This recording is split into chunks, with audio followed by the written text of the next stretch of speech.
मैं सभी युवा उद्यमियों से कहना चाहूंगा, या ओडीओपी के अंतर्गत या विश्वकर्मा श्रम सम्मान के अंतर्गत जो युवा या जो भी उद्यमी उत्तर प्रदेश में निवेश करना चाहता है, उन सब से मैं कहना चाहूंगा वे धैर्य के साथ अपने निवेश को आगे बढ़ाएं।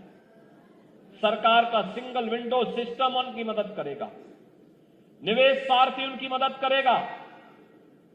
अगर कहीं पर कोई बेईमानी करता है, आप उसकी एक कंप्लेंट केवल मुझे कर दीजिए।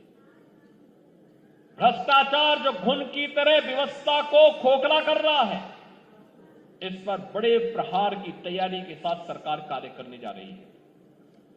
हमने पहले ही कहा है कि अपराध और अपराधियों के प्रति, भ्रष्टाचार और भ्रष्टाचारियों के प्रति सरकार जीरो टॉलरेंस की नीति के तहत काम करेगी, और उसी जीरो टॉलरेंस की नीति के तहत मैं आपका आह्वान करने के लिए आया हूं। अगर कोई आपसे कहता है कि लोन दिलाने के नाम पे हम आप पैसा दीजिए, हम पैसा दिलाएंगे, कतई विश्वास मत करिए। सरकार के पोर्टल पर जाइए। अगर कोई आपसे अनावश्यक रूप से धनराशि की मांग करता है, आप उसकी शिकायत करिए। हम उसकी जांच करवा करके जवाबदेही तय करवा देंगे वहां पे।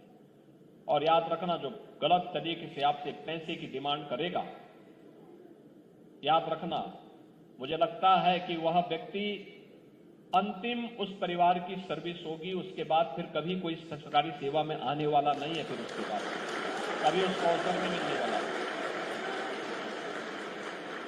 इतनी बड़ी कार्रवाई कर देंगे कि वह एक नजीर बन जाएगी।